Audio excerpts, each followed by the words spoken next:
Hey everybody, welcome to my channel, Perfectly Imperfect BX Girl. It's me, Perfectly Imperfect. Just saying hello today. I've been triggered, and so I decided to make a video. And but it's something serious because sometimes when we get triggered, it could be for good or bad. But of course, everybody in the media, social media outlets, and things like that have all by now or have heard about, Kwame Brown and, some of his videos and the back and forth between these ex players that for years have been talking about Kwame, and we've never heard a word from him. And now all of a sudden, he's speaking out, which I'm so for it. But one thing that triggered me is I had saw a video online from the Breakfast Club, Charlemagne the God, and initially I thought, oh, I know that they're both from Charleston area, South Carolina area, so I was thinking like, oh, okay, maybe he's speaking about him in a positive light, and within an instance it turned out to be that Charlemagne the God was basically trying to insinuate that Kwame Brown was some type of a killer because he had mentioned some of his family members being involved in some, allegedly some stories that I can't speak to. But the triggering part of it was that Charlemagne the God and some other people out there in the entertainment world are almost trying to label Kwame for speaking up and basically protecting his brand. And it's disturbing that you're hearing things like, oh, he's gonna be careful, he looks like he's on the brink of exploding, or he's about to do something. We gotta be careful because his family are killers or have killers in their family and doing jail. And I just think that it's just sad, and it's disturbing because Kwame Brown is speaking up about himself, that he has never done. I mean, I've been around long enough, I may not look like it, but I'm old enough to know that I've never heard him really defend himself, the small hands or the buzz, or I mean, every draft day, which I love basketball, it's my favorite sport. um every draft day you will hear the whole buzz story. His name comes up. His name will most definitely come up, guaranteed, every time it's the NBA draft. All the time somebody's gonna bring it up, and they think it's funny, and that's why they keep doing it. You know what I mean?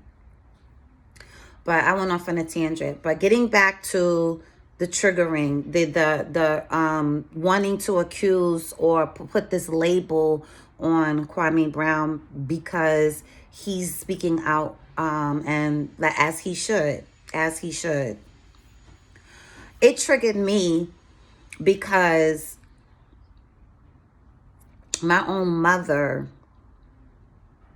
has put that stigma out about me to her friends, my ex-boyfriends, my friends. That's the narrative. She's crazy. She's never gonna change. All of these things. I mean, I've been hearing it for years, and I knew it was wrong, but just hearing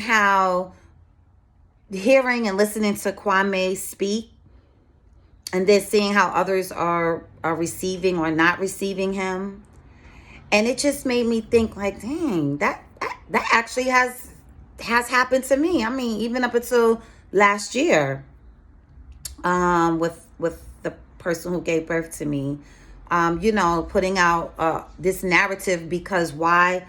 I'm gonna get to the reason why.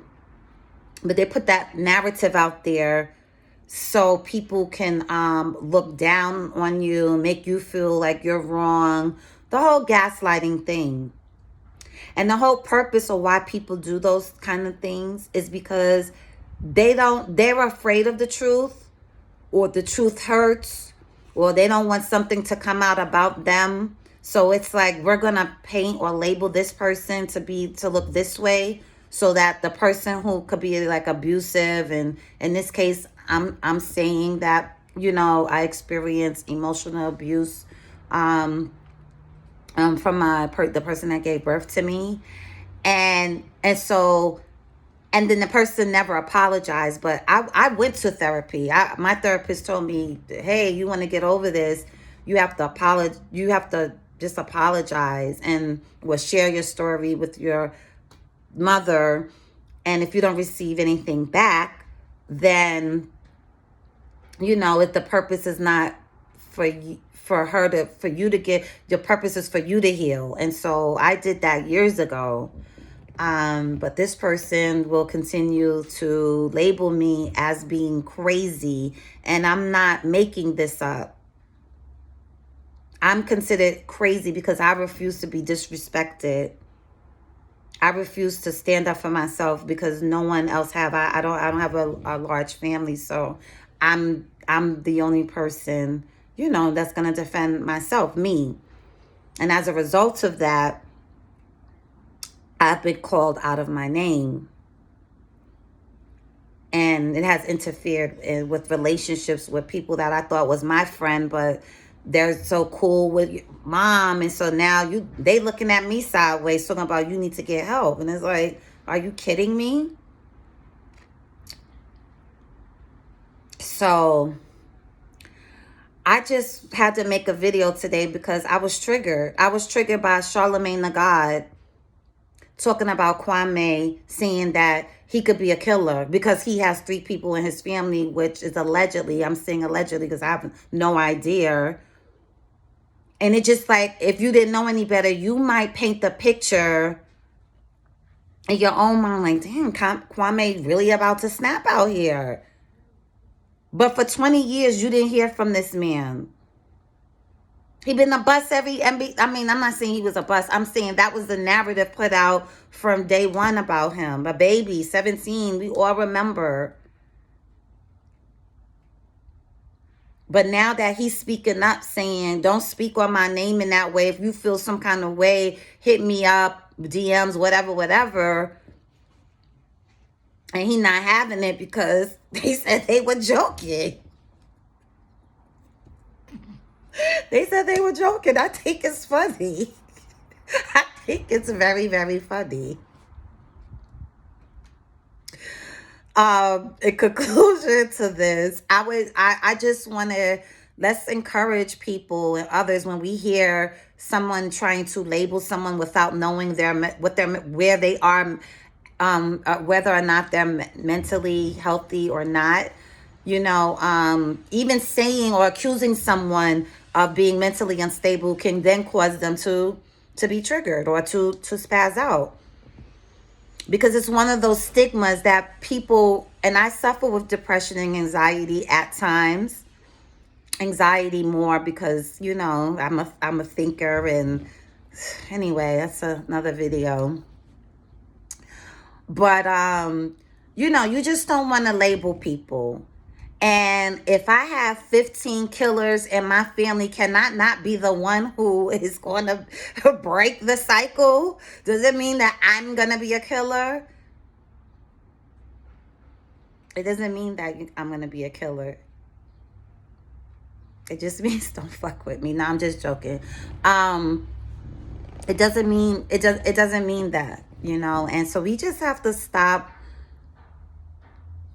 We got to stop the stigma. And we have to stop putting labels on people or that they don't deserve it. So thank you. I hope you enjoyed my video. I hope I wasn't too all over the place.